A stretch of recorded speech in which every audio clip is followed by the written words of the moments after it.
The abandoned research station drifted through the empty darkness of space like a ghost ship. Its metal walls were covered in black burn marks from the pirate attack that happened 3 years ago. Nobody had been back since then. The pirates had taken everything valuable and left the station to rot in the cold void between stars. Korth moved through the empty hallways like a shadow. He was 8 feet tall with thick gray skin that looked like armor. Sharp claws grew from his fingers, and his yellow eyes could see perfectly in the dark. His people, the Valdren, were born hunters. They were strong, fast, and deadly. For thousands of years, they had been the apex predators of their region of space. The Valdren lived by simple rules. Hunt or be hunted. Take what you need. Show no weakness. Korth had followed these rules his entire life. He was one of the best hunters in his clan, feared across 3 star systems. Today, he was looking for salvage in this dead station. Even pirates sometimes left useful things behind. His boots made soft clicking sounds on the metal floor as he searched through abandoned rooms. Most had already been stripped clean. Broken computer screens, empty storage containers, and damaged furniture were all that remained. The air recycling system had stopped working long ago, leaving the station cold and silent as a tomb. Korth was about to give up and return to his ship when he heard something that made him freeze. It was a sound that should not exist in this dead place. Crying. Soft, weak, and very much alive. The sound was coming from somewhere below him. Korth followed it through a maze of corridors and down a maintenance shaft. His hunter instincts told him to be careful. Crying could mean injured prey, but it could also mean a trap. Pirates sometimes left surprises for salvagers like him. The crying grew louder as he moved deeper into the station. It was coming from the storage levels where the scientists had kept their supplies.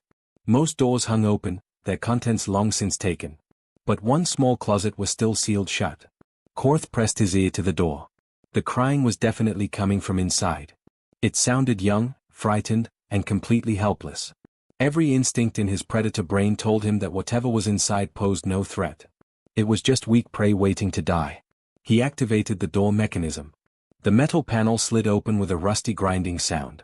Inside the tiny space, huddled among empty supply boxes, was something Korth had never expected to find. A human child.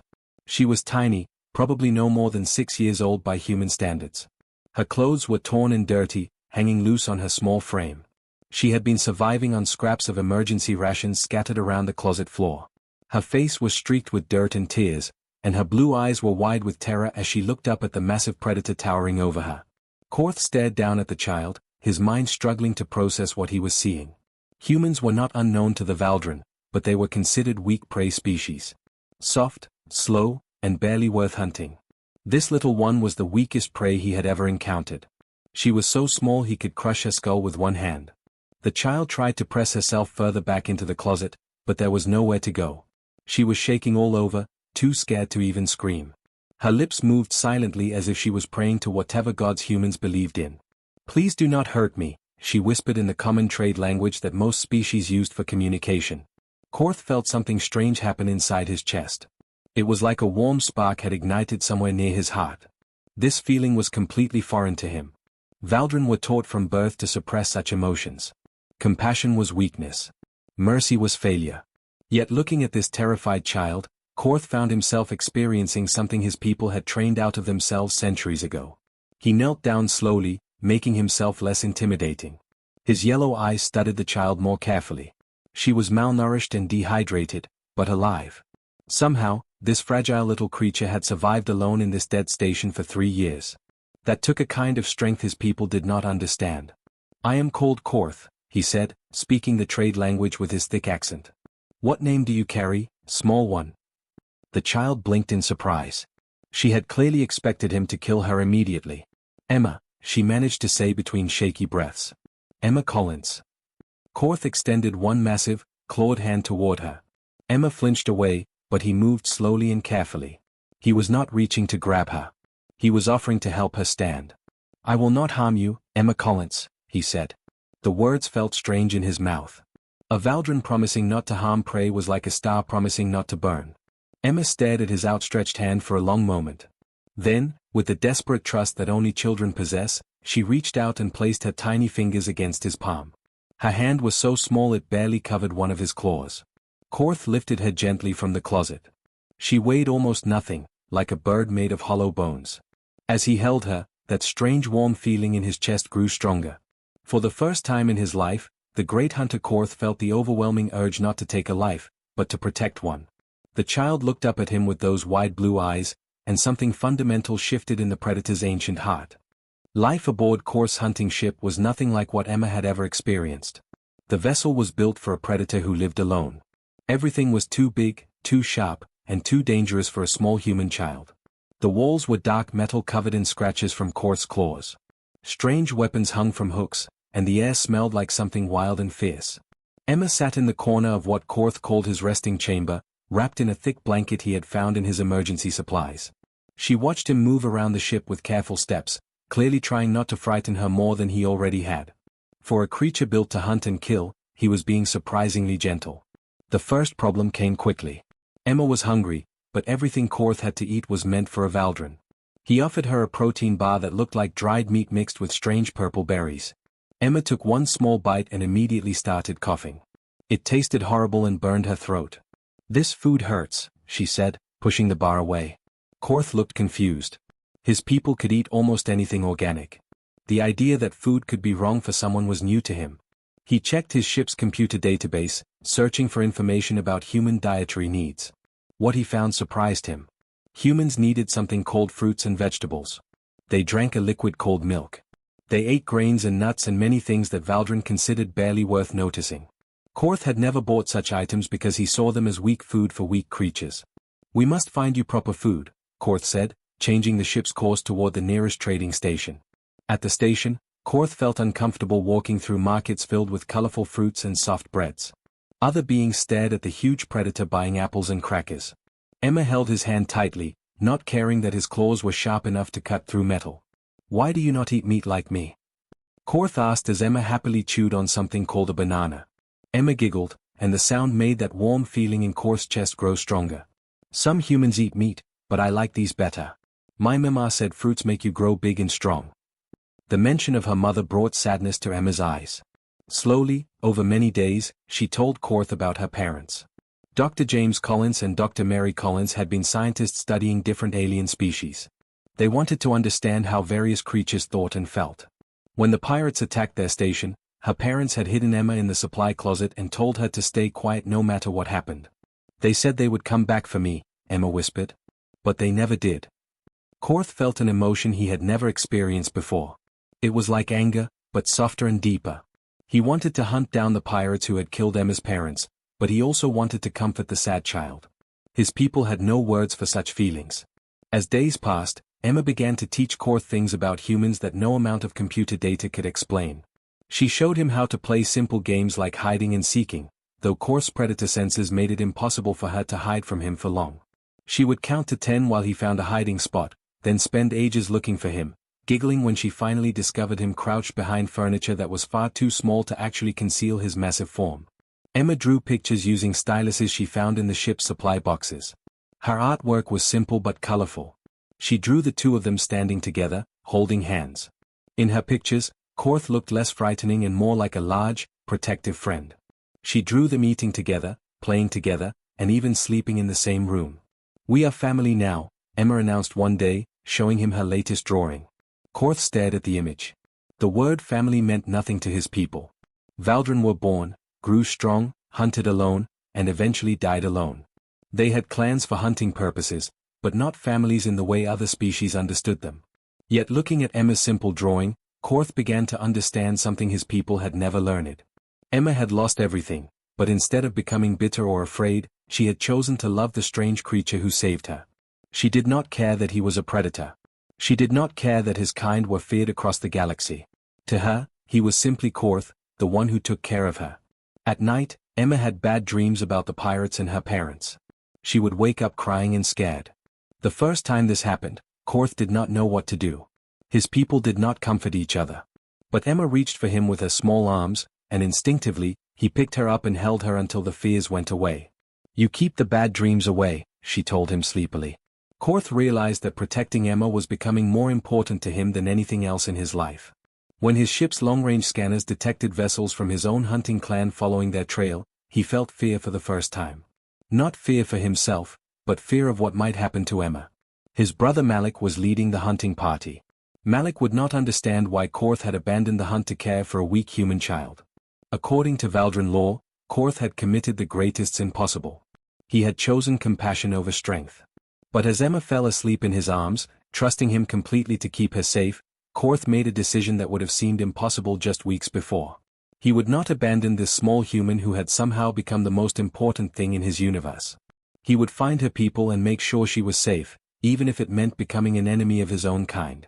The great hunter had learned something that would change him forever. Sometimes the strongest thing a predator could do was choose not to hunt.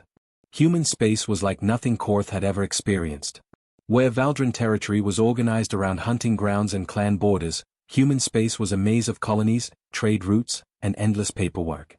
Every station they visited had customs officials who asked hundreds of questions and wanted to scan dozens of documents. The first human official who saw Korth and Emma together nearly called security. A massive Valdran predator traveling with a small human child looked suspicious to anyone who did not know their story. Korth had to stand very still while armed guards pointed weapons at him, their fingers ready to fire if he made any sudden moves. "He saved me," Emma said loudly, stepping in front of Korth despite his attempts to keep her behind him. "His name is Korth and he takes care of me. He is good." The child's clear voice and obvious affection for the giant predator confused the officials. They had never seen anything like this before. Slowly, they began to believe that Korth was not a threat. Emma's bright chatter about their travels together helped convince them that she was not being held against her will. "Where are you trying to go?" asked Captain Rodriguez, the station commander. "I seek her family," Korth said in his careful, accented human speech. "She must be with her own kind." Emma looked up at him with sad eyes. "But you are my family now." Those words made Korth's chest feel tight, but he knew she needed more than one lonely predator could give her. She needed human friends, human schools, and a human future. Finding her people was the right thing to do, even if it meant losing her. Their investigation led them to Research Station Beta 7, where Emma's parents had worked. The station was still operating, though much smaller than before the pirate attacks. Dr. Williams, the current administrator, remembered Emma's parents well. James and Mary Collins were brilliant scientists, Dr. Williams explained as they sat in his office. Emma was in the next room, playing with puzzles while the adults talked.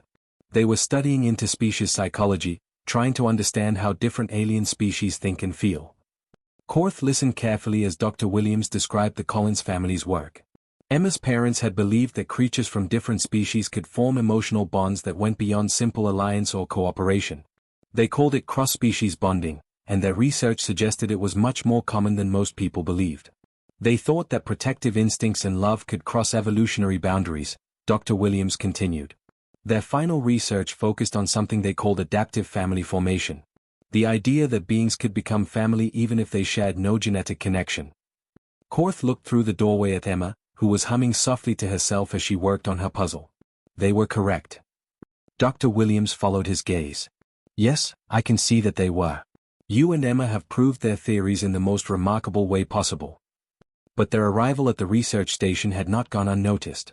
Within days, representatives from Genesis Research Corporation arrived, claiming they needed to examine Emma for medical purposes. They said her parents' research was stored in her genetic code, and they wanted to study her DNA to continue the work. Korth did not trust them. Something about the corporate representatives felt wrong, like predators pretending to be harmless. When he refused to let them take Emma for testing, they became angry and threatened legal action. "The child is valuable research material," said Dr. Harrison, the lead corporate scientist. "Her parents' work could benefit all species. She belongs in our laboratories." "She belongs nowhere," Korth growled, his protective instincts flaring. "She is not material. She is a person." The situation became more complicated when Korth's own people found them. His brother Malik arrived at the station with 2 other Valdran hunters, demanding that Korth return to their clan immediately. "You have shamed us all," Malik said when they met in the station's main hub. His voice carried the authority of the hunt leader. "You were sent to gather salvage, not to play nursemaid to weak prey." Korth faced his brother calmly, though Emma moved closer to his side and took his hand. "She is not prey. She is family." The words seemed to physically pain Malik. Other Valdran in the area turned to stare at this impossible conversation. "Family? You speak like the soft species. You have been contaminated by human weakness." "I have learned human strength," Korth replied. Malik's claws extended in anger. "Strength? This tiny creature makes you weaker. You have forgotten what you are. We are Valdrin. We hunt. We take. We do not coddle the weak. Emma squeezed Korth's hand tighter, sensing the tension in the air. Other beings in the station hub had stopped their activities to watch the confrontation between the two massive predators. Station security was moving into position, but everyone knew they could not stop a fight between Valdrin if one broke out. I have not forgotten what I am, Korth said quietly. I have discovered what I could become. Dr. Williams and his security team tried to mediate the situation, but it was clear that both the corporate agents and the Valdrin hunters were running out of patience. Genesis Research wanted Emma for her genetic value.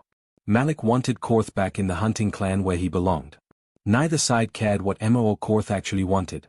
That night, as Emma slept in their temporary quarters, Korth stood guard by the window. He could see Malik's ship docked nearby, and the Genesis research vessel on the other side of the station. Both groups were planning their next moves. Korth understood that the peaceful search for Emma's family was over. Soon, he would have to choose between his old life and his new one. He would have to fight for the right to protect the small human who had changed everything about the way he saw the universe. Looking down at Emma's sleeping face, Korth made his choice. The tension on Research Station Beta 7 had been building for 3 days. Everyone could feel that something bad was about to happen. Station workers walked quickly through the corridors, avoiding eye contact with both the corporate agents and the Valdrin hunters. Even the security guards looked nervous. Korth knew the peaceful time was ending. He had seen Malik talking with the Genesis research people in quiet corners. His brother and the corporation were making some kind of deal. They both wanted something from him, and they were willing to work together to get it. Emma sensed the danger too. She stayed close to Korth at all times, her small hand always finding his whenever strangers approached.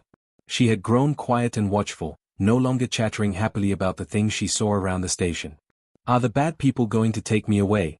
She asked one morning as they ate breakfast in the station cafeteria. Korth looked into her worried blue eyes. He wanted to promise her that nothing would happen, but he had learned that humans valued honesty. Some people want to separate us, he said carefully. But I will not let them. The confrontation came suddenly, in the station's main hub where dozens of innocent people were going about their daily business. Korth and Emma were walking toward the docking bay when they found themselves surrounded. Dr. Harrison and 3 Genesis research agents blocked their path from the front. They wore protective suits and carried stunner weapons. Behind them, Malik and 2 other Valdrin hunters moved to cut off any escape route. Station security was nowhere to be seen, probably paid off or threatened into staying away. This has gone on long enough, Dr. Harrison announced loudly. The child comes with us. She is too valuable for research to waste time with these games. Malik stepped forward, his yellow eyes fixed on his brother. And you will return to the clan, where you belong. This madness ends now. Civilians in the hub started backing away, sensing the violence that was about to erupt. Some ran for the exits while others hid behind pillars and benches. A few brave souls activated emergency communicators, calling for help that might come too late. Emma pressed against Korth's side, looking up at the circle of threats surrounding them. Her face was pale but determined. I do not want to go with them, she said loudly enough for everyone to hear. What the child wants does not matter, Dr. Harrison replied coldly. She is research property. Her parents signed contracts giving Genesis research rights to their work, including any genetic materials. Korth felt the familiar heat of anger building in his chest, but this was different from the hunting rage he had known all his life. This was protective fury, focused and controlled. She is not property. She is a person. She is prey, Malik said with disgust. And you are Valdrin. Stop this shameful behavior and remember your nature.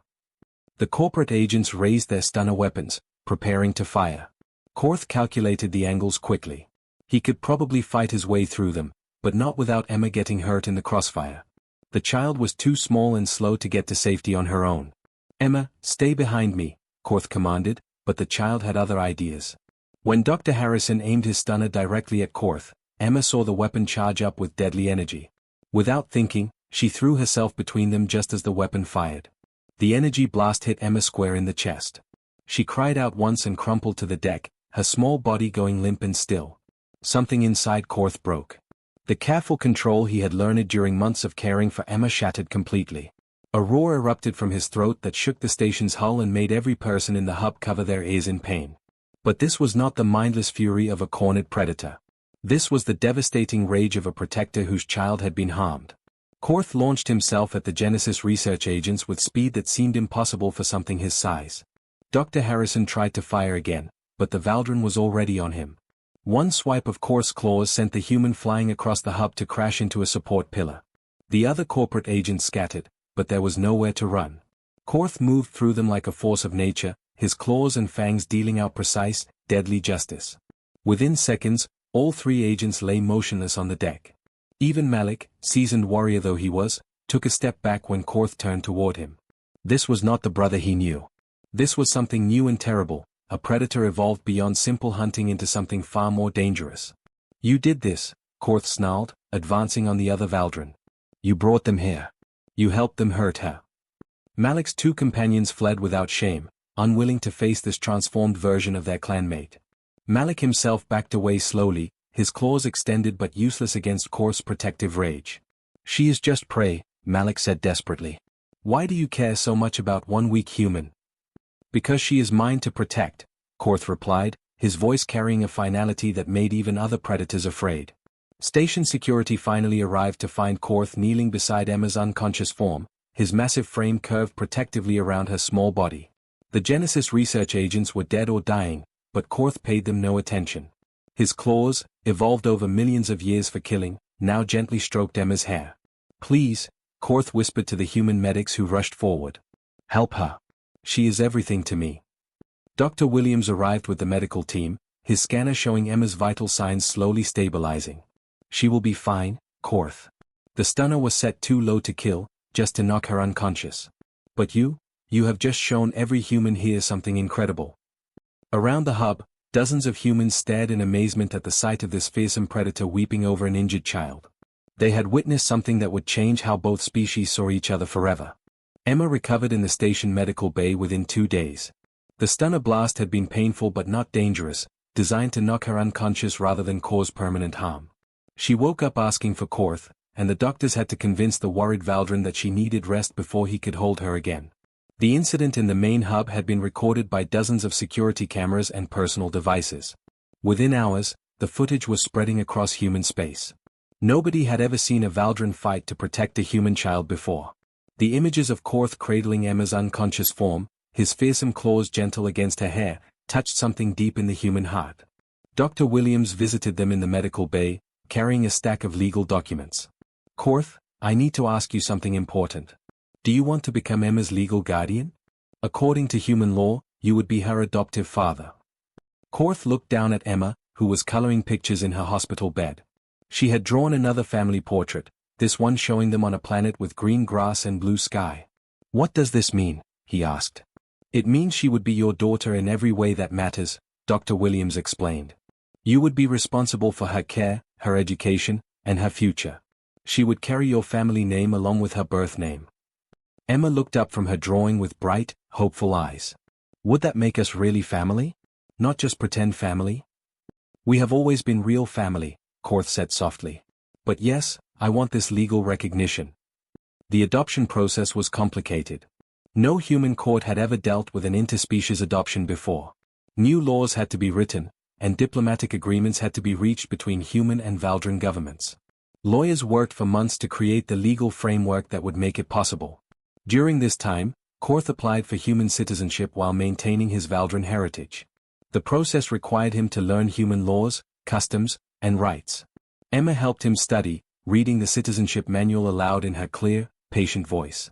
You are the first Valdrin to ever want to become human, she told him proudly. I do not want to become human, Korth corrected gently. I want to become your father in the way humans understand family. The citizenship hearing was held in a packed courtroom. Representatives from dozens of species came to witness this historic moment.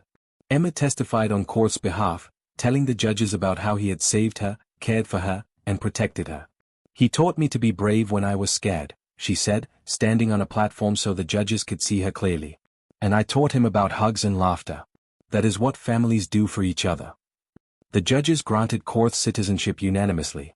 Emma cheered and ran to hug him, not caring that his massive form dwarfed her completely. The courtroom erupted in applause that lasted for several minutes. Years passed quickly. Emma grew from a frightened child into a confident young woman. She learned to speak both human and Valdran languages fluently, switching between them easily as she moved through both cultures. Other children at her school were initially afraid of her adoptive father, but Emma's natural friendliness soon won them over. Korth adapted to human society in ways that surprised everyone, including himself. He learned to drive ground vehicles, though most were comically small for his size. He attended parent meetings at Emma's school, sitting carefully in reinforced chairs while discussing her academic progress. He even learned to cook human food, though Emma still had to help him understand the difference between seasoning and accidentally poisoning. The story of Korth and Emma inspired others. 3 more Valdran requested citizenship in human space, wanting to form families with other species. Several human families adopted Valdran younglings who had been orphaned in clan conflicts. The rigid barriers between predator and prey species began to soften. When Emma turned 18, she announced her intention to become an interspecies diplomat. She wanted to help other beings find the same kind of cross-species understanding that she and Korth had discovered. "You changed everything," she told him as they prepared for her departure to the diplomatic academy. "Not just for us, but for everyone. You showed both species that love is stronger than fear." Korth felt the familiar tightness in his chest that came whenever Emma achieved something important. Pride, he had learned to call it. A very human emotion that he had adopted along with human customs. "You changed me first," he replied. "You taught me that strength is not about taking what you want. It is about protecting what matters." Emma's work at the academy was groundbreaking. She developed new protocols for interspecies adoption and family recognition. Her research on cross-species bonding became required reading for diplomats throughout human space. She often spoke at conferences, always introducing herself as Emma Collins Korth, daughter of a human scientist and a Valdran hunter. On her graduation day, Korth sat in the audience surrounded by human families. The other parents had long since accepted him as one of their own. When Emma's name was called, he stood and applauded with the same pride any father would feel. Later, as they walked through the academy gardens, Emma asked him a question she had wondered about for years. "Do you ever miss the old life? The hunting and the loneliness?" Korth considered this carefully, watching young beings from a dozen different species playing together nearby. Some were natural predators, others natural prey, but they had learned to see each other as friends rather than threats. "I never gave up hunting," he said finally. "I simply found something more valuable to hunt for. I hunt for understanding now. I hunt for the safety and happiness of those I love." Emma smiled and took his clawed hand in hers, just as she had done as a frightened child in that abandoned station so many years ago. "I love you too, Dad."